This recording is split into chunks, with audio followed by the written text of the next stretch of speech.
सिद्धेभ्यः। ॐ नमः सिद्धेभ्यः। जय श्री ओम नमः सिद्धेभ्यः।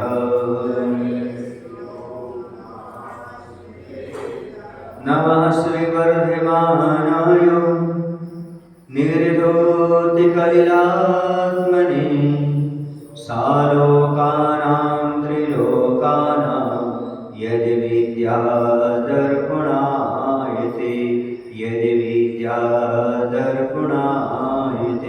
बोले अहिंसा परमो धर्म की। देवादेव श्री पार्श्वनाथ भगवान की। गुरु नाम गुरु आचार्य श्री ज्ञान सागर जी महाराज की। आचार्य गुरुदेव भगवान श्री विद्यासागर जी महाराज की।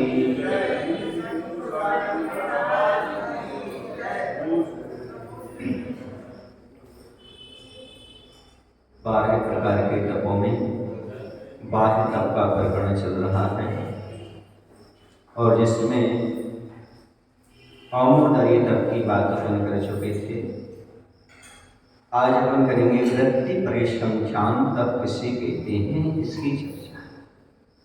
वृत्ति परिसंख्यान विशेष प्रकार से संख्या आदि का परिमाण करके आहारचर्या को निकलना, जिसे आप लोग बोलते हैं विधि। जब मुनि आहार के लिए जाते हैं तब मन में संकल्प लेते हैं, उसी संकल्प को आप लोग कहते हैं महाराज विधि लेकर के निकल रहे हैं। कैसे विधि ले लेते हैं? जैसे 1 कलश 2 कलश 3 नारियल, छिला हुआ नारियल भेला, या जोड़ा पति पत्नी का, या फिर ऐसा भी ले लेते हैं हम पूर्व दिशा की ओर जाएंगे, वहाँ पर पड़गान होकर ठीक वरना लौट आएंगे। दक्षिण दिशा की ओर जाएंगे, पश्चिम दिशा की ओर जाएंगे। कभी कभी ऐसा होता है, तारादेही की बात है, चातुर्मास चल रहा था तो उस समय संकल्प कर लिया कि दक्षिण दिशा में ही आहार मिलेगा तो लेंगे। वहाँ पर निकल गए तो उस समय दक्षिण दिशा में कोई चौके नहीं थे, तो वहाँ से लौट करके सब लोग कह रहे महाराज चौके इस तरफ हैं, अपनी दिशा देखी और लौट करके मंदिर आ गए। लोग कहने लगे ये कैसा है महाराज? ऐसा ही होता है। कैसा होता है? अब जिस दिशा में अपना संकल्प लिया उस दिशा में यदि अपना पुण्य होगा तो ठीक है, नहीं है तो कोई बात नहीं है। जिस दिशा का तो दिशा का भी बांध लेते हैं कि पूर्व दिशा में ही आहार करने जाएंगे, इस मोहल्ले में जाएंगे, इस मोहल्ले में जाएंगे। अब पड़गाहन वाले उस मोहल्ले में है ही नहीं, तो फिर ये सब पुण्य की परीक्षा है। तो ये वृत्ति परिसंख्यान तब कहलाता है। 1 मोहल्ला 2 मोहल्ला ही जाऊंगा, 4 घर से आगे नहीं जाऊंगा, ये सब संकल्प होते हैं। और ये बहुत सारे विशेष संकल्प हो जाते हैं। चौके के बाहर नहीं, अंदर का भी होता है। पड़गाहन कैसे हो? जब अंदर गए, अंदर इन्होंने दलिया दिखाया तो आहार लेंगे, नहीं तो नहीं लेंगे। समझ रहे हैं आप लोग? ऐसा भी संकल्प होता है। उन्होंने फलानी चीज दिखाई तो ठीक है, वरना आ जाएंगे। ऐसे भी संकल्प कई प्रकार के साधु के होते हैं। जैसे आचार्य का आजीवन संकल्प है, एक ही चौके में पड़ गए, दूसरे में नहीं। एक में पड़ गए, अब कोई गड़बड़ी हो गई तो लौट कर सीधे मंदिर आएंगे, अब दूसरे चौके में नहीं पड़ गए। ये भी उनका वृत्ति परिसंख्यान का नियम है। एक के अलावा दूसरे चौके में पड़गाहन नहीं। तो ये रोज नहीं लें, नियम नहीं कि रोज लें, ये व्रत नहीं है, एक प्रकार की तप है, तो तब कभी कभी ले सकते हैं। लेकिन ये आचार्य परमेष्टि के मूल गुण में है, साधु परमेष्टि के मूल गुण में नहीं है। विधि लेना क्या? वृत्ति परिसंख्यान लेना, कठिन विधि लेना मुनि महाराज के मूल गुण में नहीं है। मुनि महाराज पालन करते हैं, लेकिन मूल गुण किनका है? आचार्य परमेष्टि का। महाराज अभ्यास के रूप में करें वो बात अलग चीज है। तिलक क्षुल्लक आदि का आदि की विधि नहीं होती, लेकिन विशेष पुण्य की परीक्षा की वो ले लें तो बात अलग है। संकल्प पाने के निकले वो बात अलग है, लेकिन उनके मूल गुणों में नहीं आती। मात्र आचार्य परमेष्टि के मूल गुणों में 12 तप आया करते हैं। लेकिन ऐसा नहीं कि महाराज नहीं करते, वो भी करते। दूसरी वेला में उठना भी प्रतिपल संख्या है। दूसरी वेला समझते हो, ये प्रातः काल की वेला हो गई, दूसरी वेला सामायिक के बाद। किसी को नहीं बोलेंगे, वो सामायिक के बाद उठेंगे आना चाहिए, मिलेगा तो ठीक, नहीं मिलेगा तो ठीक। ये वृत्ति परिसंख्यान कहलाता है। क्या कहलाता है? ये वृत्ति परिसंख्यान। तुम्हारे यहाँ हो चुका है। तो ये वृत्ति परिसंख्यान है कि तब कहलाते हैं, अपने पुण्य की परीक्षा भी हो जाती है, और जो भोजन की आशा की निवृत्ति हो जाती है, अपने पुण्य की परीक्षा हो जाती है, और कर्म की नजरा तो है ही है, कर्म की नजरा तो होती ही है। ऐसा संकल्प आदि लेने से, क्योंकि तब जो किए जाते हैं वो सब कर्म नजरा के लिए किए जाते हैं, और हमारे पुण्य की परीक्षा भी हो जाती है, और तब की निवृत्ति हो जाती है। समझ रहे हैं ना? प्रदीप जी उसने पूछ रहे थे आप, तो हमने कहा ये पुण्य की परीक्षा है। आप कह रहे थे नहीं वहां श्रापों की परीक्षा है। हमने कहा नहीं, देखो इसमें लिखा हुआ है व्रत पर संख्या तब क्यों किया जाता है? व्रति पर संख्या तब आशा की निवृत्ति के लिए, अपने पुण्य की परीक्षा के लिए, और कर्मों की निजरा के लिए किया जाता है। रस परित्याग तब किसे कहते हैं?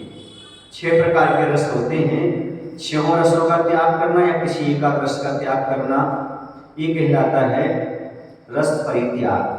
जैसे घी है, दूध है, दही है, मीठा है, नमक है, तेल है, इन 6 रसों में से किसी एक का या सभी रसों का त्याग करना रस परित्याग तप है। अथवा वनस्पति है, दाल है, बादाम है, पिस्ता आदि का त्याग करना भी रस परित्याग कहलाता है। कुछ विशेष चीजें जो है उनका त्याग कर देना। रस परित्याग तब क्यों किया जाता है? रसना इंद्रिय को जीतने के लिए, निद्रा और प्रमाद को जीतने के लिए, क्योंकि सबसे खतरनाक चीज है रसना इंद्रिय। इसकी वशीभूत होकर के व्यक्ति क्या क्या नहीं कर देता।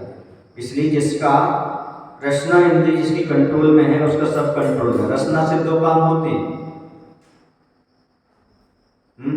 वाणी वचन भी निकलते हैं और भोजन भी अंदर जाता है। भोजन भी करती है और वचन भी निकालती है। बोलो, जिह्वा से तो स्वाद लिया जाता है और जिह्वा से ही शब्द निकाले जाते हैं। स्वाद और शब्द, स्वाद से गड़बड़ी आ जाती है और शब्दों में भी गड़बड़ी आ जाती है।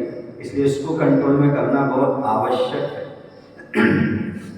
और रस परित्याग करने से नींद को जीतने में सहयोग मिलता है, निद्रा विजयी होते हैं, प्रमाद अर्थात आलस आदि नहीं खेलता, स्वाध्याय की सिद्धि होती है, अच्छे से स्वाध्याय हो जाया करता है।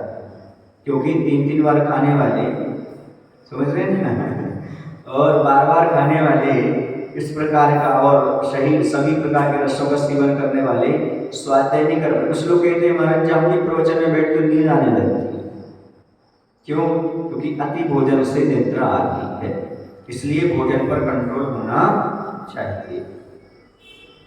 हाँ, किसी की निंदा करने बैठ जाए नींद भाग जाएगी, लेकिन स्वाध्याय के समय नींद अवश्य आ जाती है। तो ये सब जीतने के लिए, निद्रा आदि जीतने के लिए, स्वाध्याय की सिद्धि के लिए, और कर्म की निजरा तो है ही, प्रत्येक तप में है। कर्म की निजरा के लिए तप आ जाता है, वो तप कहलाता है। ये रस परित्याग तप कहलाता है। विरुद्ध सही। अब देखो ना, आचार्य भगवान कोई भी रस नहीं देते, अकेला एक घी बचा है। क्या बचा है? घी, उसके अलावा कोई रस नहीं।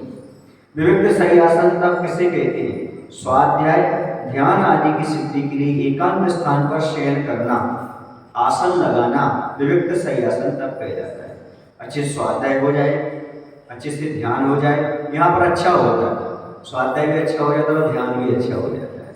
कोई डिस्टर्बेंस नहीं, दोपहर में कोई डिस्टर्बेंस नहीं। जितना ध्यान करना करो 2:30 बजे तक, जितना स्वाध्याय करना तो करो 5 बजे तक, 6 बजे तक, कोई डिस्टर्ब नहीं। तो इस प्रकार का स्वाध्याय ध्यान आदि की सिद्धि के लिए एकांत स्थान मिल जाता है।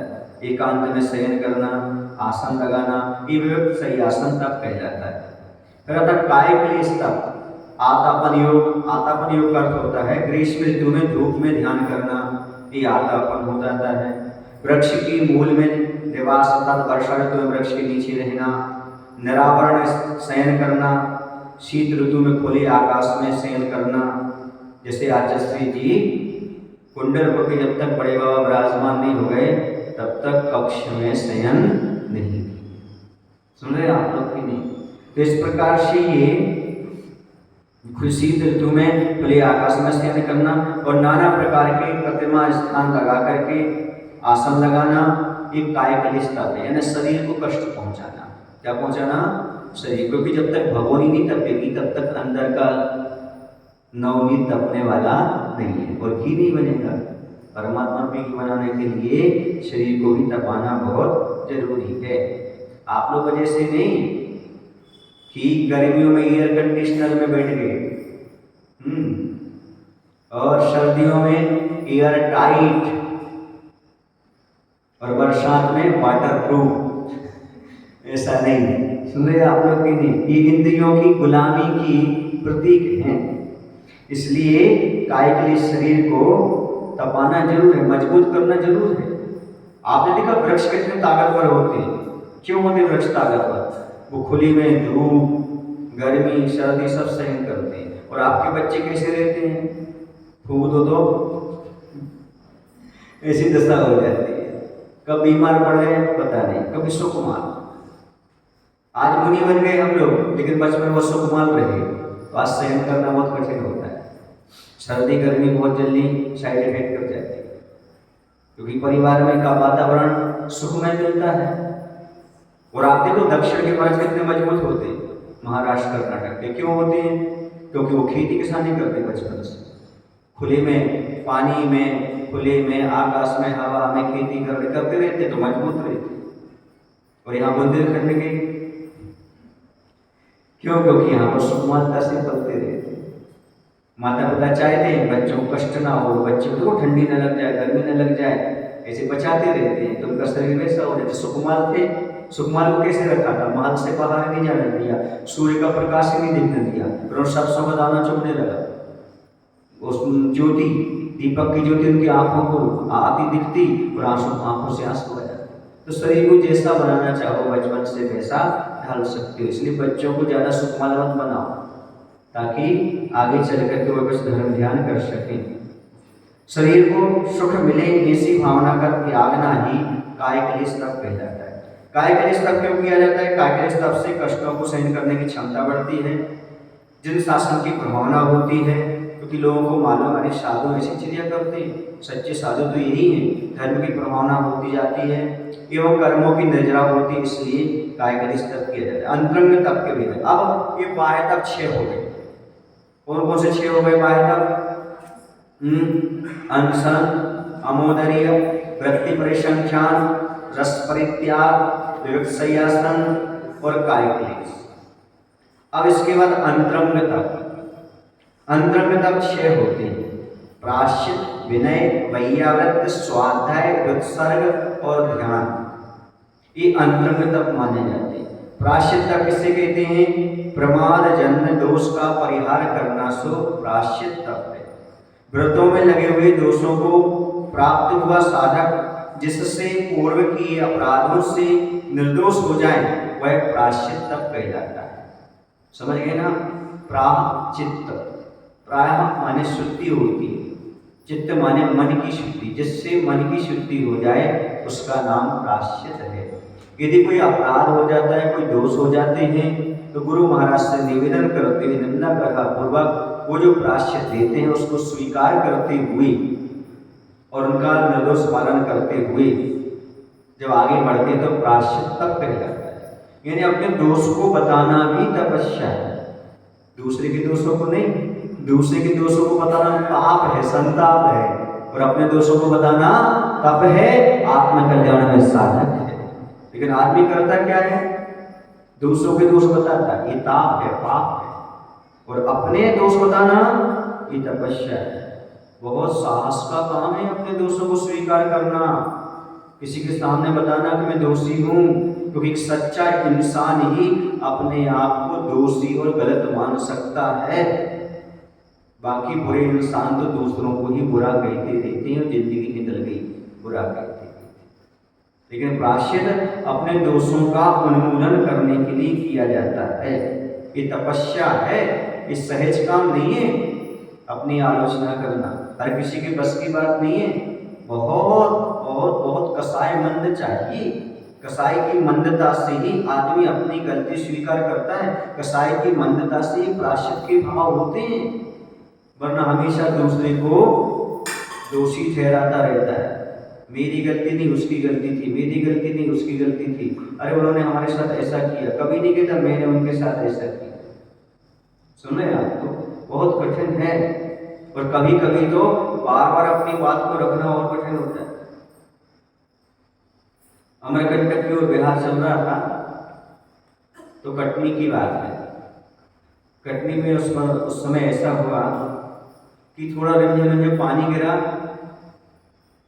जून जुलाई की लगभग का समय था, बिहार चल रहा था। तो 7 सीढ़ियाँ थी, मैं 2 सीढ़ियाँ उतर चुका था, 5 सीढ़ियाँ बची थी, पानी गिरा था एकदम। आप लोग जो मार्बल आते ना, मार्बल और संगमरमर, उस पर पैर फिसल गया। हाथ में कमंडल था, और कमंडल के साथ ही फिसलना हुआ, तो जो अगली है ना, अगली कट गई, और इतनी कटी है अगली कि फट गई। उस समय निश्चय सागर जी थे, तत्काल किसी एक व्यक्ति जा रहा था, उसकी काबिल उतार करके उसको तत्काल पैक कर दिया। ऐसा सुने आप। अब उसमें डॉक्टर ने तो कहा टाँके लगेंगे, पर मुनि महाराज को संभव नहीं ये सब चीजें, तो उसको जैसे जैसे बांध बूंद करके और बिहार किया, और एक हाथ से ऐसा करके बाटी या चावल का आहार लिया, क्योंकि पूरा शोधन कैसे करते, और इस हाथ में लगा हुआ है, और इसमें ऐसा होगा कि यदि पानी लगेगा तो बरसात का समय भी दिक्कत हो सकती है। ऐसे पूरा अमरकंटक तक बिहार चला। बिहार होने के बाद ही पर 1 महीने और लग गए इसको ठीक होने में, क्योंकि बिहार में तो ठीक संभव नहीं था, क्योंकि बार बार उसमें तकलीफ हो जाती थी, उसको व्यवधान पहुंचता था। फिर जब ठीक हो गया, फिर आचार्य से पास गए, आचार्य से इसमें कुछ लगाना करना पड़ा, प्रायश्चित चाहिए। तो आचार्य जी ने कहा बाद में, ऐसा लगातार 6 बार मैं गया, और 6 बार उन्होंने मना कर दिया, बाद में। फिर मैं 7वीं बार गया, मैंने कहा आचार्य जी मैं 6वीं बार आ चुका हूँ, आप बाद में कह देते हो मैं 7वीं बार आया हूँ। तो बोले यही तो देखना चाहता हूँ तुम्हारी प्रायश्चित लेने के प्रति कितनी जिज्ञासा है। आधा पाप तो इसी में चला गया, आधा दोस्त उसी में चला गया, बार बार निंदा करने पर। वरना लोग सोचते भैया मैंने थोड़ी कोई दोष लगाया, तो गिर गए थे, अब तो मजबूरी में करना पड़ा। कुछ लोग कहते मजबूरी में पानी लेना पड़ा रात में, ऐसा बोलते ना, तो ठीक है, लेकिन उसका दोष तो दोष मानो ना, दोष है तो दोष को दोष के रूप में स्वीकार तो करो। तो आचार्य ने कहा आधा तो वैसे ही चला गया। फिर उसके बाद आचार्य ने प्रायश्चित किया, प्रायश्चित भी लिया। तो कहने का तात्पर्य है कि गुरु महाराज ये बता रहे हैं कि गुरु के सामने अपने दोष की आलोचना करना ये बहुत बड़ा तप है, ये भी प्रायश्चित है, निंदा कर रहा है। फिर जो गुरु दे रहे हैं वो तो स्वीकार करना ही है, पर ये बहुत साहस का काम है अपने दोष गुरु के सामने बताना। लोग छोटे छोटे दोष तो बता देते हैं, पर बड़े बड़े दोष नहीं बता पाते। इसलिए बहुत कठिन काम प्रायश्चित तप करना, लेकिन ये है तप, ये मानसिक तप है, मन के लिए बहुत ज्यादा मनाना पड़ता है। विनय तप किसे कहते हैं? मोक्ष के साधन को सम्यक ज्ञान आदि में तथा उनके साधक गुरु आदि में अपनी योग्य रीति से सत्कार आदि करना विनय तप है। पूज्येषु आदरो विनयः, पूज्य पुरुषों का आदर करना विनय कहलाता है। सुने आप लोग? नहीं है विनय का अर्थ क्या होता है? विनय भी 5 प्रकार की होती है, उसमें उपचार विनय भी आती है। जैसे साधु जिस आसन पर बैठते हैं गुरु महाराज, उस आसन को जाकर पहले शोधन करना, उस आसन को साफ करना, हाँ, नीचे कोई जीव तो नहीं उसको देखना, व्यवस्थित करना साधु के लिए। जहाँ पर साधु की पुस्तक वगैरह है उसको देख करके व्यवस्थित करना, ग्रंथ आदि रखना, वाजट आदि की व्यवस्था करना, जिस परिसर में महाराज रुके हुए हैं उस परिसर की साफ सफाई का ध्यान रखना। अकेले पैर दबाना ही नहीं है ना, इस प्रकार के उपचार विनय अपने आप में महत्वपूर्ण। इसके साथ साथ उपचार विनय में जब तक साधु परमेष्ठी मंच पर आए उससे पहले कक्षा में आ जाना, प्रवचन सभा में आ जाना। ये विनय है। सुने आप लोग, ऐसा नहीं कि साधु के इंतजार कर, जब साधु आकर के बैठ जाएंगे तो हम बहुआ से टपकते रहेंगे, एक एक करके आते रहेंगे। ये विनय नहीं है। विनय वो है कि साधु सभा में आए, उससे पहले हम सभा में आकर के बैठ जाए। बताओ, साधु को आपका इंतजार करना चाहिए कि आपको साधु का इंतजार करना चाहिए? सम्यक दृष्टि को क्या करना चाहिए? बोलो, आप लोग बोलो, सम्यक दृष्टि क्या करना चाहिए? सम्यक दृष्टि वो है कि गुरु के आने से पहले वह कक्षा में आकर के बैठ जाए, प्रवचन सभा में आकर के बैठ जाए। इस पर किसी ने प्रशंसा नहीं की, ये अच्छी बात है। मतलब आप ये चाहते हो कि गुरु आपका इंतजार करें। हर जगह ये देखते हैं हम, प्राय करके ऐसे ही होता है। बहुत कम लोग जो है जो समय से आकर के बैठते हैं। यहाँ पर कुछ लोगों की बड़ी विशेषता है, कुछ लोग आकर के बैठ जाते हैं। ये खुशी की बात है। तेंदुखेड़ा में कुछ लोग तो ऐसे हैं जो प्रवचन सभा पहले आकर के बैठ जाते हैं। हाँ, सही बता रहा हूँ। शाम की भक्ति में भी आ जाएंगे, यहाँ भी आ जाएंगे। तो ये अच्छे लक्षण हैं, ये विनय कहलाते हैं। वो जब तक गुरु आसन ना छोड़ दें तब तक इस परिसर को नहीं छोड़ना चाहिए। कभी कभी ऐसा होता है जिनवानी स्थिति नहीं हो पाती तो काय करके अपनी निकल जाती है। महाराज ये मंच पर ही है, बोलने वाला बोल रहा है, हमें क्या लेना देना, हम करके चले जाते हैं। ये मत समझना। जब आप पर संकट आएगा तो ऐसे लोग निकल जाएंगे, क्योंकि आपने जिनवानी की और साधु की विनय नहीं की, आपकी भी कोई विनय करने वाला नहीं है। इसे जब तक साधु मंच ना छोड़ दें तब तक आप, कितना समय लगता है? 6 बताओ, कितने मिनट का अंतर पड़ेगा? आधा मिनट का अंतर पड़ता है, इससे ज्यादा। और हो सकता है उस आधे मिनट में आप बाहर एक्सीडेंट से बच सकते हो, दुर्घटना से बच सकते हो, बहुत सारी क्रियाओं से बच सकते हो, गलत कार्यों से बच सकते हो। आधा मिनट में बहुत कुछ हो जाता है। इसलिए विनय है, जब तक साधु परमेष्ठी मंच ना छोड़ दें, आसन न छोड़ें, तब तक आप भी वहीं पर खड़े रहें, जाने का प्रयास ना करें। विशेष मजबूरी होना अलग चीज है, लेकिन कमजोरी नहीं पालना चाहिए। विनय विनय है, और विनय मोक्ष का द्वार है। जैसे गंध रहित पुष्प का कोई महत्व नहीं होता, वैसे ही विनय रहित शिष्य का और भक्त का कोई महत्व नहीं होता। विनय से रहित नहीं, विनय बराबर बनी रहना चाहिए। कभी भी साधु जिस पार्टी पर बैठे उस पार्टी पर हाथ रख करके आपको जमीन पर नहीं बैठना चाहिए। आप हाथ रख करके बैठेंगे तो मित्र नहीं है साधु आपके। साधु कौन है? गुरु हैं, उनकी भक्ति करो, हाथ रख करके नहीं बैठो।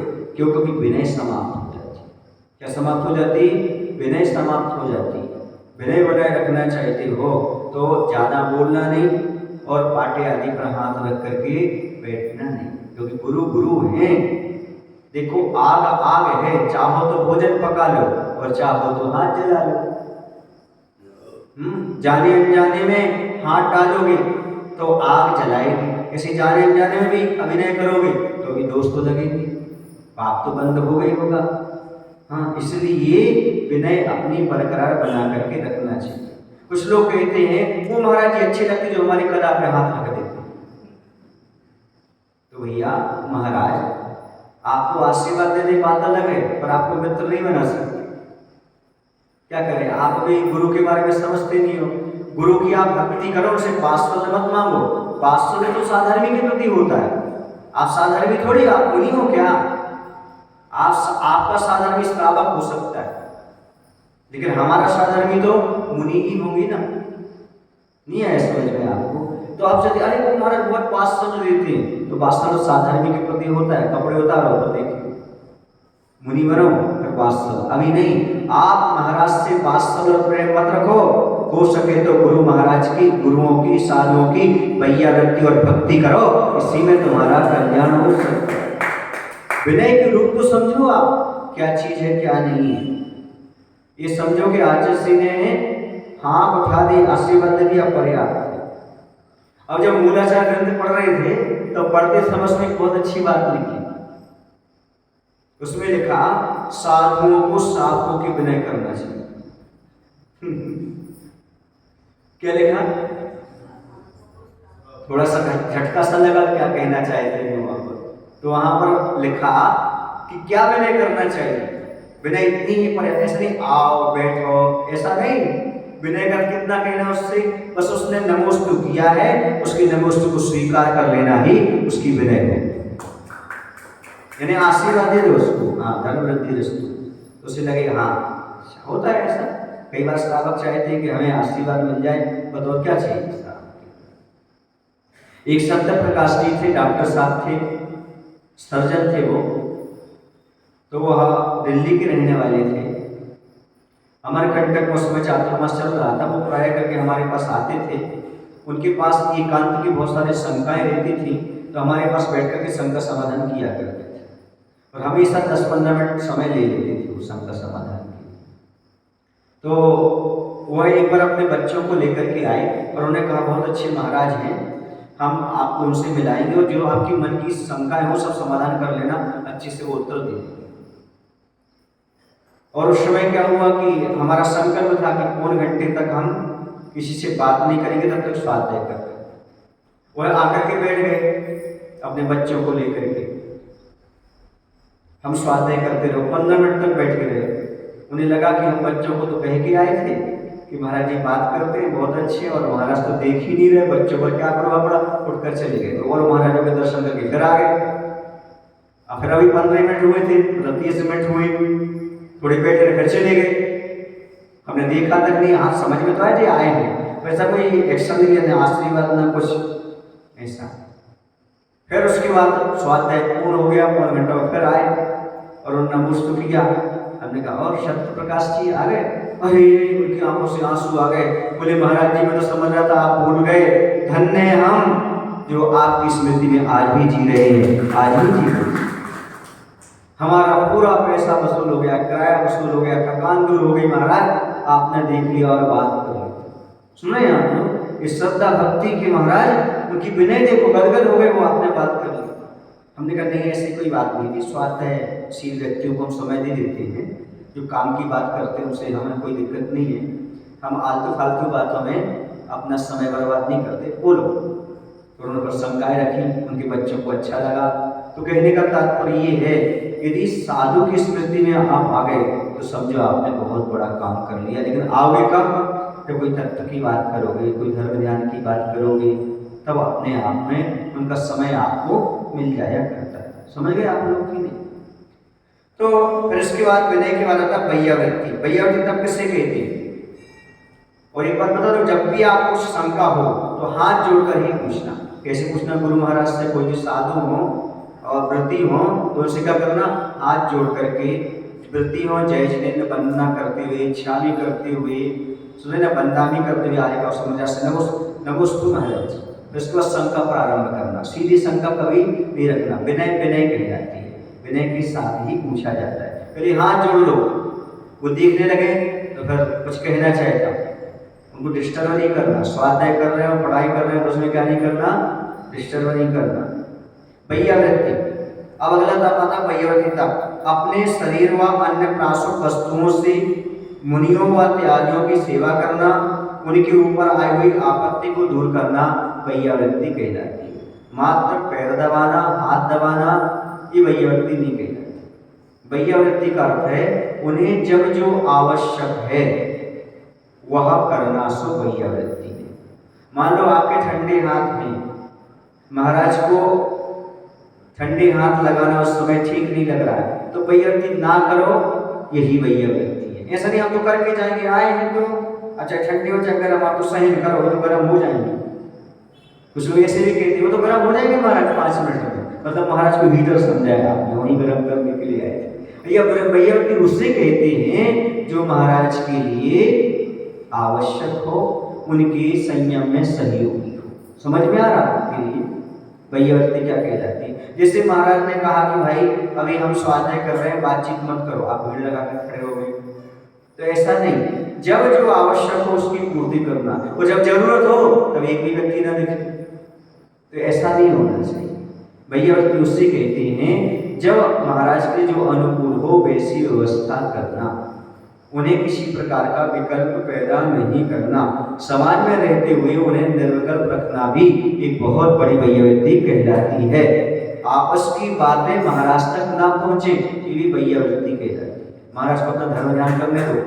अपने समाज में तो लड़ाई झगड़े चलते रहते हैं, अपन तो रागी देशी हैं, राग देश चलते रहते हैं, लेकिन मुनिराज तक ये राग देश नहीं ले जाना। महाराज के मन में किसी के प्रति गलत धारणा नहीं बनवाना। सुने आप, वैसे महाराज समझदार होते हैं, वो किसी की बातों में नहीं आते, फिर भी कभी जाकर के ऐसा नहीं कहना कि महाराज वो फलाना ऐसा है, ठिकाना ऐसा है। ये महाराज के से मत उलझा, क्योंकि आचार्य जी ने हम लोग बहुत अच्छी अच्छी शिक्षाएं दे करके बाहर हो जाए। आप कहो तो एक शिक्षा बता दो, बता देता हूँ। मेरी तो एक आदत थी, मैं आचार्य से को छेड़ा करता था। पूछो क्यों? क्योंकि बड़ों लोगों को छेड़ने से कुछ ना कुछ मिलता अवश्य है। छेड़ने का बातचीत के दौरान, जैसे कहीं चले जा रहे हैं, कोई मैटर नहीं है, फिर भी आचार्य से कुछ कह दिया ताकि कुछ ना कुछ आचार्य से शिक्षा प्रेरणा हमें प्राप्त हो जाए। क्योंकि बड़ों से पाने के लिए बच्चा बनना पड़ता है और बुद्धू बनना पड़ता है। ज्ञानी बन करके नहीं जाया जाता गुरु के पास, बुद्धू। तो ऐसे बिहार चल रहा था, आचार्य से मोहन चले जा रहे थे, मैं साथ में था, तो देखा कि नदी पड़ी, पुल पर से चल रहे थे, तो मैंने कहा देखो आचार्य से वहाँ पर नाव चल रही, बच्चों जैसे बच्चे बता देखो पापा वो मेला में ठेला, ये खिलौना, ये फैलाना, अब ये कोई विषय नहीं है और कुछ ना कुछ मिलेगा आचार्य से। तो मैंने कहा जैसे देखो वहाँ पर एक नाव चल रही है, सुने ना, जो नाव पार लगाती है, और एक आप है जिसमें हम सब सवार हैं, हम लोग भी पार जा रहे हैं, सुने ना। अब आचार्य से फिर बोलते हैं हाँ नाव चल रही है। आचार्य से बोलते संसार भी नदी की भांति है, समुद्र की भांति है, और साधु नाव की भांति है। देखो नाव चलाते समय साधु को इतना ध्यान रखना चाहिए, इसमें भंवर उठती है। क्या उठती है? भंवर समझते हैं आप लोग, जो लेकर के डूब जाती है। तो आचार्य से कहा जैसे नदी में भंवर उठती है, यदि नाव इसमें फंस गई तो फिर डूब जाती है, इसलिए इससे भंवर से बच करके निकलना पड़ता है। वैसे समाज में राग देश में भंवर उठती हैं, उससे बच करके चलना, वरना डूब जाओगे। हमेशा उन भंवरों से दूर रहने, राग देश तो चलती रहेंगे, इसमें अपन को नहीं फंसना। साधु भाई किसका, खाया पिया किसका? साधु भाई किसका, खाया पिया किसका? बैठता तक नहीं चौकी में। हम न किसी के कोई न हमारा, कुंतु सागर का पेटेंट नारा। हम न किसी के कोई ना हमारा, यहाँ कौन हमारा? सब गैर हैं, और गैर से क्या गैर? गैर लगाओ आगे निकल जाओ। फर्स्ट गैर सेकंड गैर लगाओ, यहाँ कोई अपना नहीं, गैर से कोई गैर नहीं। समझ रहे आप लोग भी? नहीं। इसलिए इस राग देश में फंसने की आवश्यकता नहीं है। तो प्रकरण चल रहा था वैयावृत्ति का, तो वैयावृत्ति का अर्थ है जो जो साधु को आवश्यक हो उसकी पूर्ति करना। दानम वैयावृत्तम, दान को भी वैयावृत्ति में रखा गया है। समझ रहे आप लोग कि नहीं? दान को किसमें रखा गया?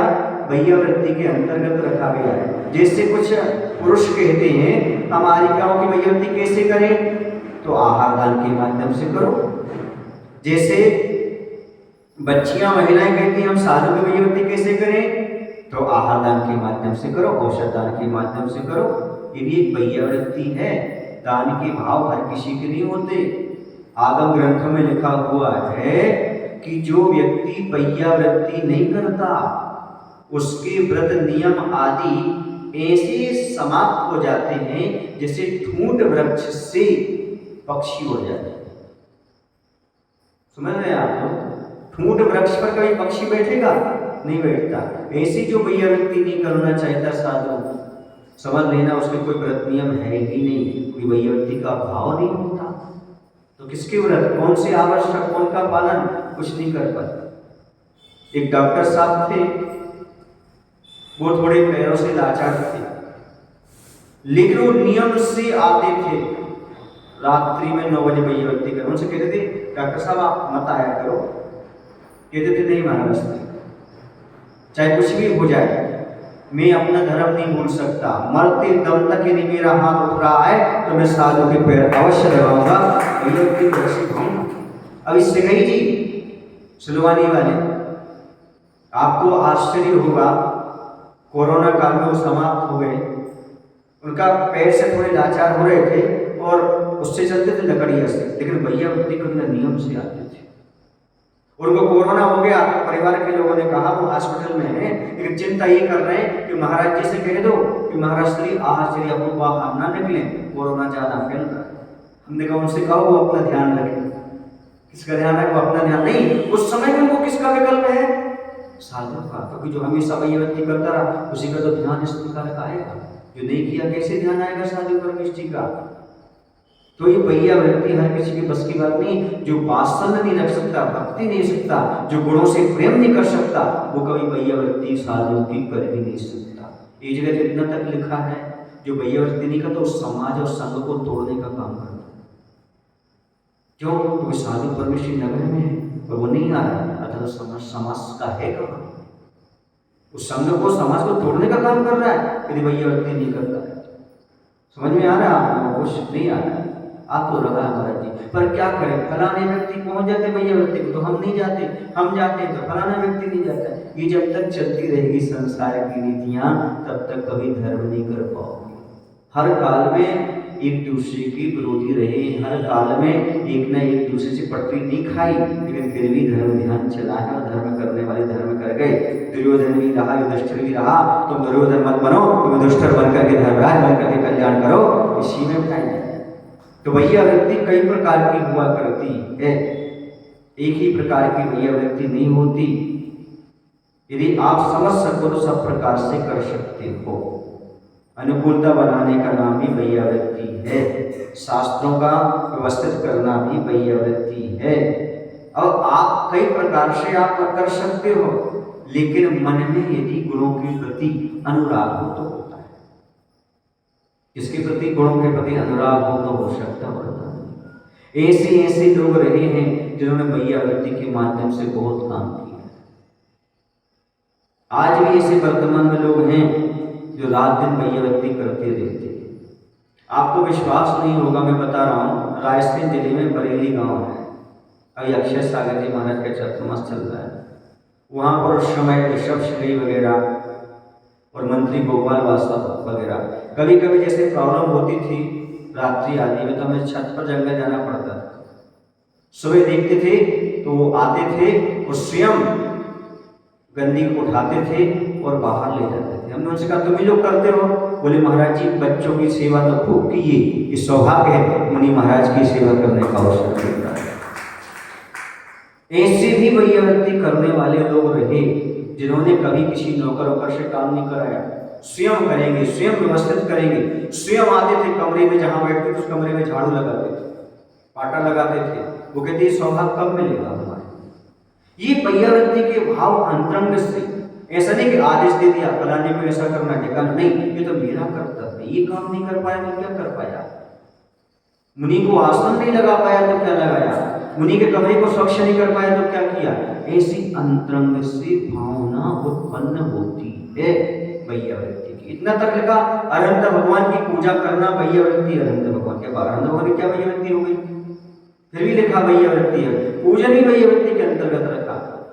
स्वयं द्रव्य धोना, स्वयं पानी खींच कर लाना, स्वयं सब वेदी की सफाई करना।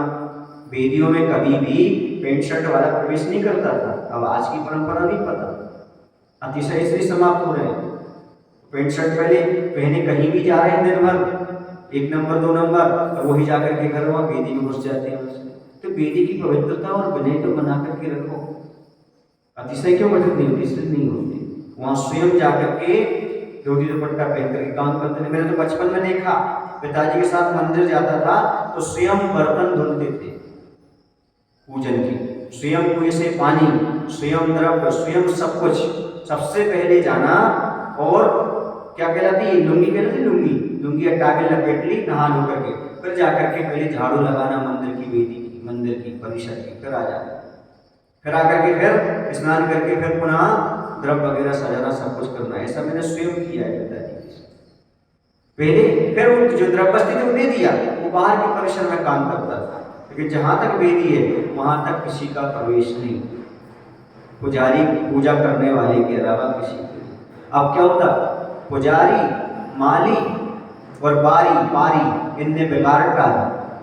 अब बिगाड़ रखती है अब भक्ति नहीं होती, भक्ति करने वाले का स्वयं होता है। संदेशों खेती नहीं होती, संदेश आ जाती है खेती कर लेना, ऐसा कोई खेती नहीं होती।